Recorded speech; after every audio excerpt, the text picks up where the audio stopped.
Audio Jungle.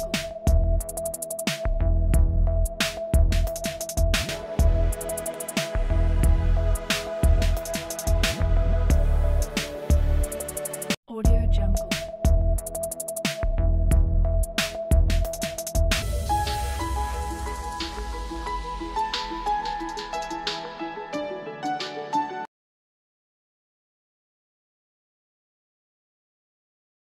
Qui sont en train de sauver des vies. Donc, modestement, je vais juste parler comment on essaie de sauver.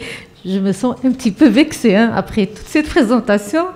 Je vais parler de préserver d'organes dentaires. Bon, un petit peu intimidée, mais je vais y aller. Bien.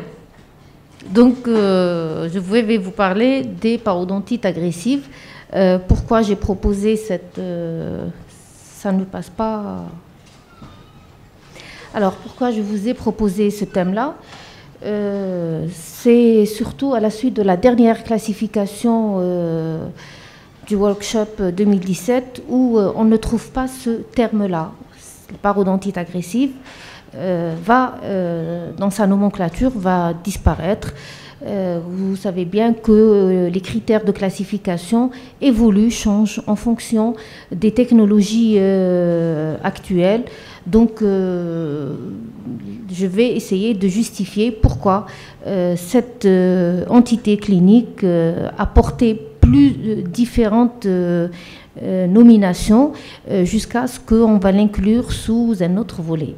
Donc, je commence mon introduction pour vous dire que les maladies parodontales sont le produit d'une interaction entre différents facteurs qui sont des associations bactériennes représentées par le biofilm dans toutes ces entités anaérobies et aérobies, un environnement sous-gingival défavorable avec une réaction de l'hôte qui interagit avec notre génome et l'environnement. L'interaction entre ces différents éléments va concourir à nous donner différentes formes cliniques. Cette nomination de parodontite agressive a été utilisée par Armitage en 1999. Donc, nous avons une agressive localisée qui intéresse les premières molaires et les incisives. Généralement, elle débute à la puberté. Et deuxième description, ce sont les parodontites agressives généralisées qui surviennent chez un sujet un peu plus âgé vers la trentaine.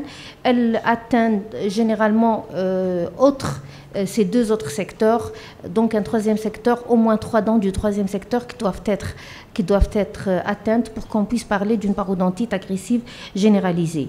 Un dernier critère qui va décrire ces parodontites agressives, donc si nous avons une perte d'attache qui est de 1 à 2 mm, nous sommes dans l'étape légère. Si cette perte d'attache est de 2 et de 3 à 4 mm, nous sommes dans la forme modérée, et au-delà de 5 mm, nous sommes dans le volet sévère. Bien, alors comment on est arrivé à cette nomination de parodontite agressive? Je commence un petit peu dans l'historique. Donc dans le temps, c'est-à-dire avant les années 65, le suffixe de it n'existait pas. Cette forme de destruction ou bien de piorée alvéolaire qui était utilisée dans le temps était liée à des défauts constitutionnels. Souvent, on parle de défauts d'adhésion de séments et d'os alvéolaires. On a utilisé les termes de dystrophie, de termes de dégénérative. Il a fallu attendre les années 65 avec les travaux de Lowe et de Telade sur la gingivite expérimentale, et c'est là où on a dit la maladie parodontale est d'origine bactérienne. Il faut attendre encore l'explication de cette théorie ou de ce concept qui relie la sévérité de la maladie parodontale à une quantité de plaques. Donc, autant la quantité est importante, la sévérité serait corrélée. Toutes les bactéries de la cavité buccale sont incriminées dans leur pouvoir pathogène. Cependant, cette explication ne pouvait pas satisfaire une forme clinique qui a été rapportée par Glickman, qui avait décrit le terme de parodontolyse. Donc là, on est encore dans l'étiologie bactérienne, mais il n'y a pas encore la réaction de l'hôte sous forme d'une réaction inflammatoire bénéfique. Donc Glickman a utilisé le terme de parodontolyse aiguë géminule, classée en forme débutante ou avancée. Les années 76 nous a permis de découvrir avec les travaux de Loeche la théorie du concept spécifique. En réalité, ce constat-là était grâce à l'évolution de moyens de diagnostic tels que les microscopes à balayage, tels que les examens immunologiques qui ont permis de nous mettre en évidence des bactéries spécifiques identifiées chez des individus jeunes âgés de moins de 12 ans, voire même en état de denture temporaire, qui présentaient des chutes précoces ou bien des alvéolyses avancées. Donc c'est grâce à ces moyens, ces technologies qu'on a pu identifier une bactérie hautement virulente appelée actuellement l'Aggregatibacter actinobacillus actinomycetum comitans. Aussi, les classifications suivantes, telles que Page et Schroeder, ont décrit une forme de parodontite juvénile, parodontite prépubertaire et parodontite à progression rapide.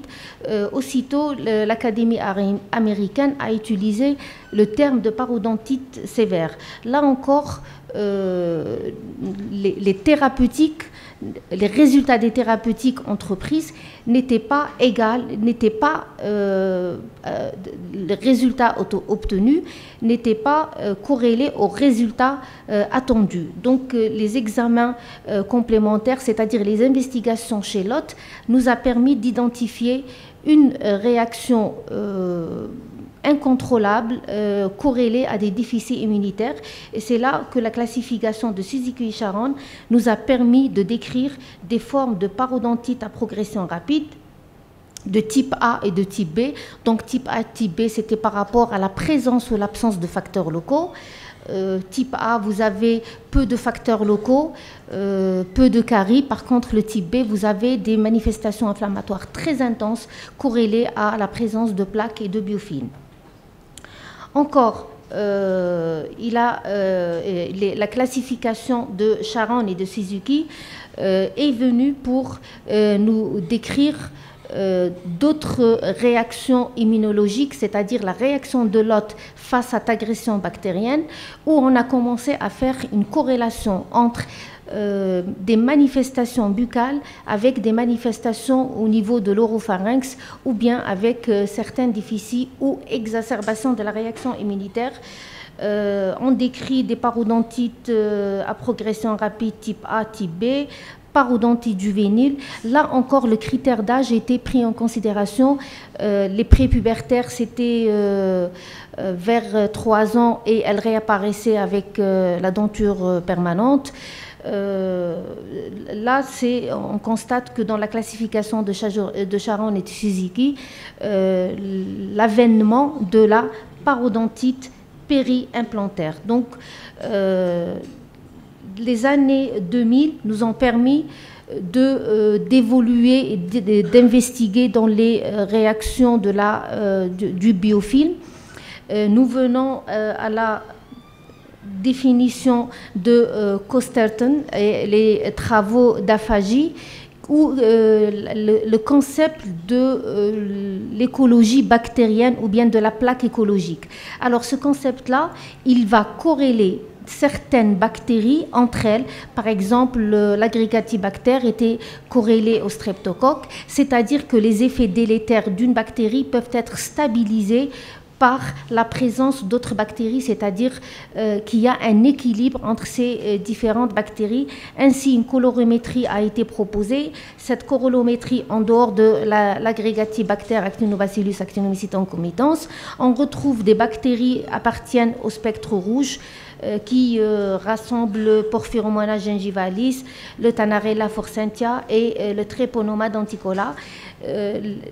Toutes les lésions avancées, virulentes, on a identifié les bactéries à complexe rouge ou bien au complexe orange.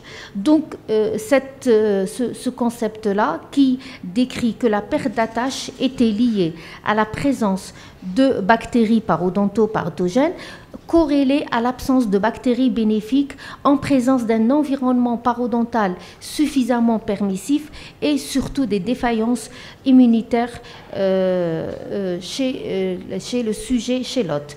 Donc ces bactéries parodontopathogènes, on décrivait que le sujet était soit à prédominance de caries ou bien à prédominance de maladies parodontales en travaillant sur le pH, soit un pH qui tend vers l'alcalinité ou bien vers l'acidité.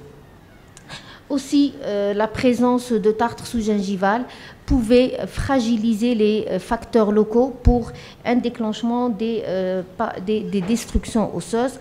Enfin, les défaillances immunitaires pouvaient être corrélées soit à un défaut de monocytes ou bien de macrophages. Le plus important, que ces quatre conditions étaient nécessaires. Chacune des quatre conditions était nécessaire, mais pas suffisante seule à déclencher la perte d'attache.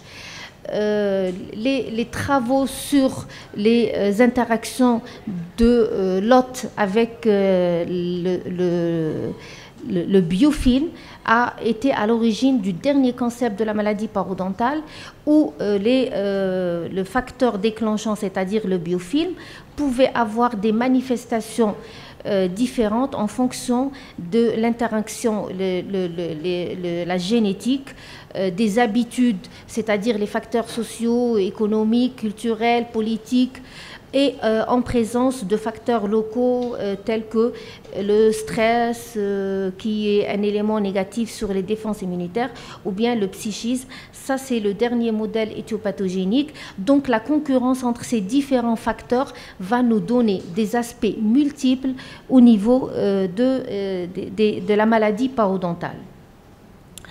Alors, quel est l'intérêt de cette classification ? Pourquoi on est arrivé à l'année 2018 et cette parodontite agressive, on ne va plus trouver cette nomination, surtout si le consensus sera adopté. C'est une classification récente, elle a été adoptée à Chicago par la Fédération américaine et européenne, mais à ce jour, le consensus n'est pas encore obtenu pour qu'on puisse l'appliquer. Donc, comme retombée de cette classification est que le praticien généraliste serait en mesure, en prenant en considération les facteurs locaux, c'est-à-dire une virulence bactérienne caractérisée par une destruction osseuse localisée ou bien généralisée, est en mesure de prendre en charge cette catégorie qui pendant longtemps était destinée aux praticiens spécialistes. Autre retombée aussi pour l'étudiant, s'il va devoir faire sa recherche bibliographique, voilà pourquoi je vous la présente, il ne pourra pas probablement retrouver beaucoup d'articles récents. S'il fait sa recherche avec des mots-clés parodontite agressive, il serait obligé maintenant de rechercher des modèles de concepts éthiopathogéniques tels que le concept de Clark ou bien en parlant de déficit ou bien interaction immunitaire. Donc la parodontite agressive telle qu'on vient de la décrire un petit peu, elle atteint les sujets autour de 30 ans. Les dents atteintes sont les incisives, les molaires, plus au moins 3 dents du secteur intermédiaire, c'est-à-dire prémolaire. La quantité de plaques et de tartre est discrète, avec une faible sensibilité à la carie. Dans les stades précoces de la maladie, qui sont difficilement diagnostiqués en clinique, sauf si la découverte est fortuite, nous avons une manifestation discrète avec une petite inflammation difficilement décelable cliniquement, des pertes d'attache qui sont minimes et mais la mise en évidence clinique, on peut la visualiser. Dans les phases un petit peu avancées, les manifestations gingivales seraient plus importantes avec des hyperplasies ou bien des fissures gingivales. dans les stades évolutifs qui peuvent survenir quelque temps ou bien tardivement, on peut assister à des alvéolyses importantes qui peuvent aller jusqu'à la chute des dents.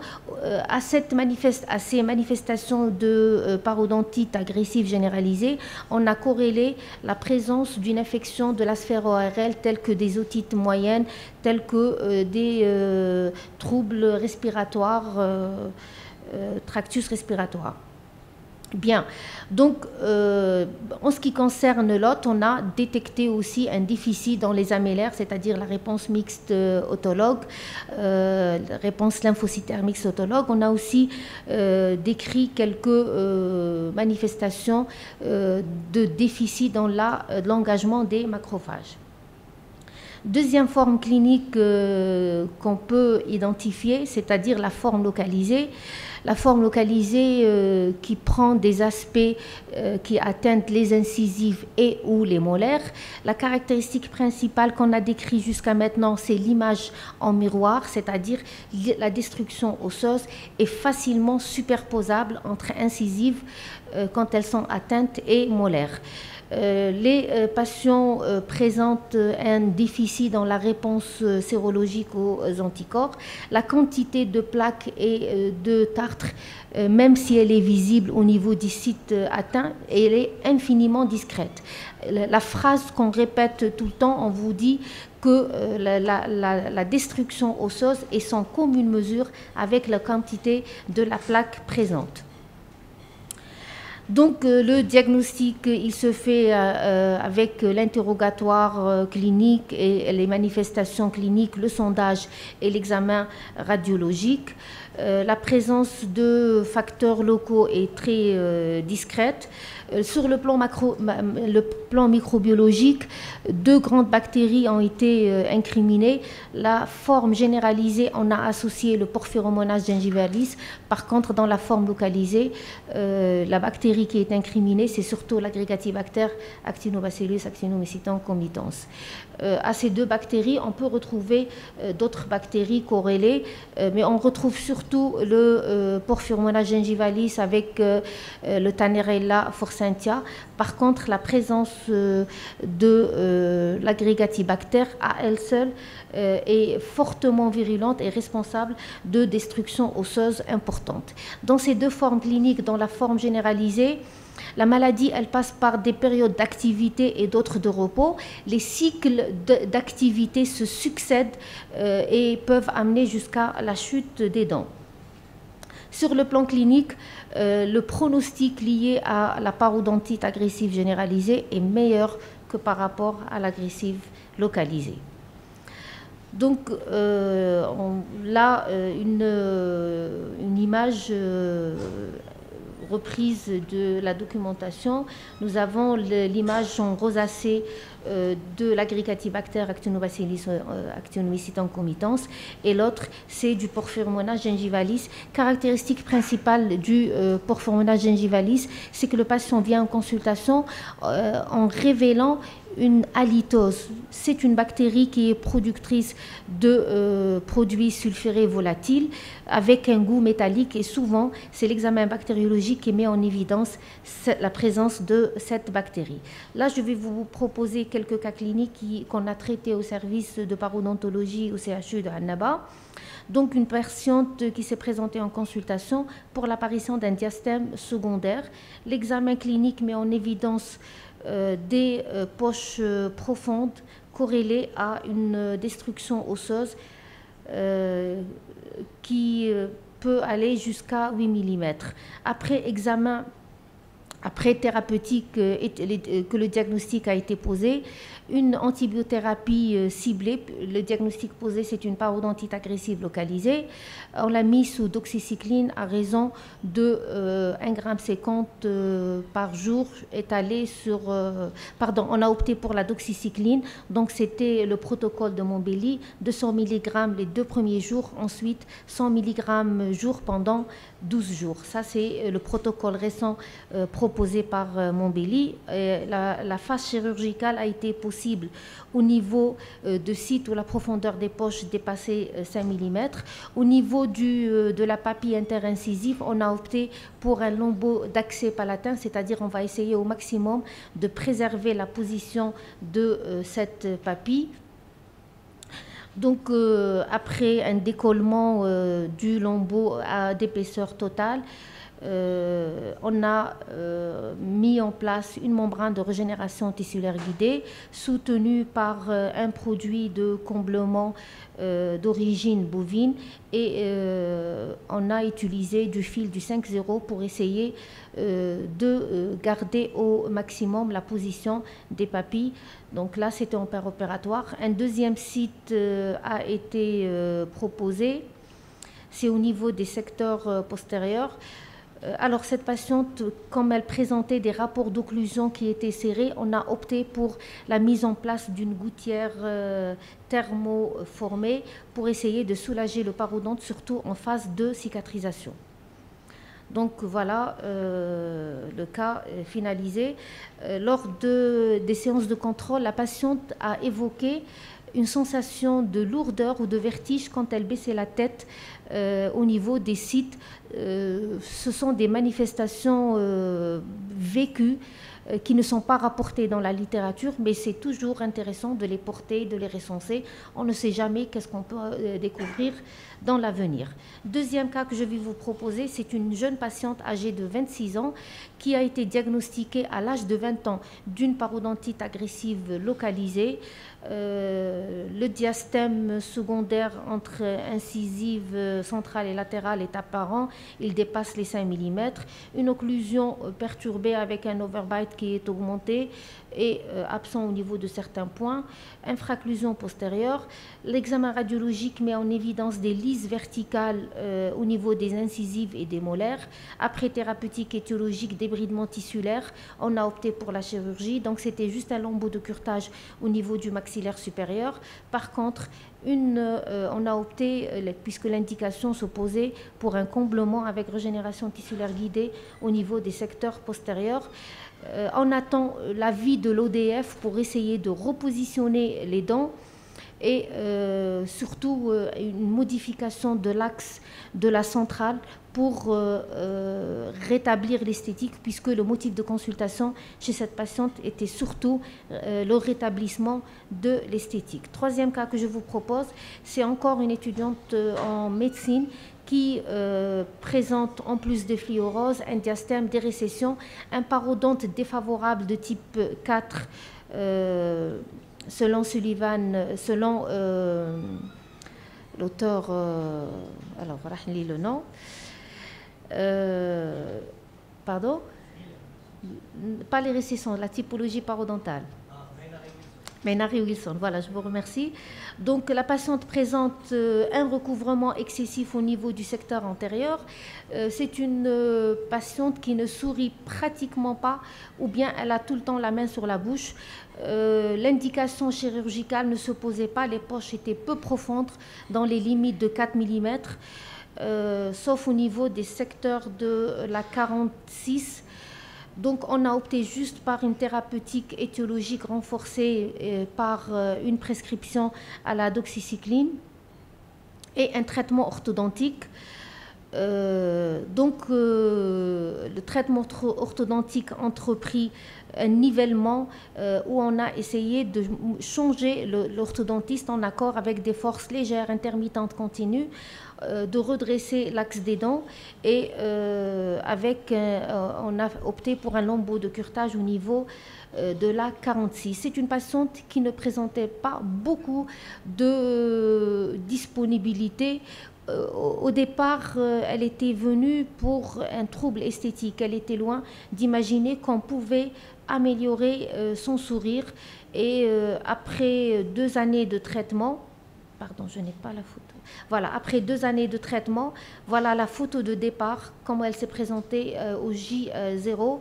Et après 2 ans de traitement entre l'orthodontie et des séances de contrôle de plaques au service de paro, qu'on a pu rétablir un petit peu. La récession a été diminuée. Le praticien en orthodontie a pu obtenir une légère ingression des dents avec changement des axes. Cependant, on a noté une complication. La patiente ne s'est pas présentée une période pendant 8 mois, une carie qui a été diagnostiquée au départ avec un pansement provisoire a compliqué au bout de 8 mois. On a trouvé une réaction périapicale avec l'atteinte de bifurcation qui s'est compliquée. Donc c'est une patiente qu'on va reprendre encore pour stabiliser la lise à ce niveau. Deuxième volet, je vais terminer, c'est le cas de parodontite agressive généralisée. C'est une patiente âgée de 20 ans qui s'était présentée juste pour halitose. L'inflammation gingivale est discrète au niveau de certains points. Par contre, en regard de la 12, de la 22, on note un aspect bleuté, marron. Au sondage, on a une poche profonde avec une destruction osseuse qui atteint la limite du tiers apical. Donc le sondage a mis en évidence des poches profondes qui vont à 8 mm. Par contre, à l'examen clinique, la gencive présentant un parodonte suffisamment épais a pu maintenir les rapports dento-gingivales. Donc on a opté pour des lambeaux de curetage avec un comblement sur place au niveau des secteurs antérieurs et secteurs postérieurs. Après thérapeutique, malgré qu'au niveau de la 22, on a fait comblement et membrane de régénération, l'affaissement on n'a pas pu l'éviter, était inévitable. Et là encore, on attend que la réponse osseuse soit positive. Et au bout d'une année, on va essayer de redresser avec l'orthodontiste la position de cette dent en essayant de booster l'os alvéolaire, de booster le parodonte pour retrouver une architecture gingivale esthétique, surtout pour éviter ce trou noir qui a été maintenu même après chirurgie osseuse. Le troisième cas, c'est une patiente qui présente une parodontite agressive généralisée avec une fluorose. C'est une patiente originaire de Ouetsouf. La fluorose elle-même va fragiliser le parodonte, la vascularisation n'est pas très favorable, donc on s'attend à ce que les réponses au niveau alvéolaire ne seront pas optimales. Malgré tout ça, avec une technique de régénération osseuse guidée, c'est-à-dire une membrane de régénération tissulaire et un matériau de comblement, l'architecture gingivale a été rétablie. Voilà, au départ, nous avons des affaissements. La gencive, on a pu la tracter et on a pu obtenir un bordelais ou un contour gingival esthétique harmonieux.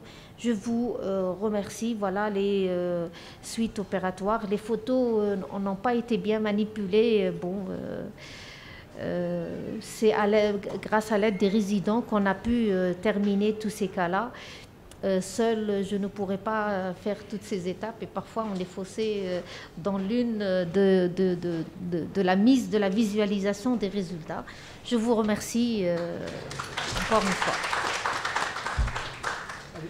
Allez-y, le départ.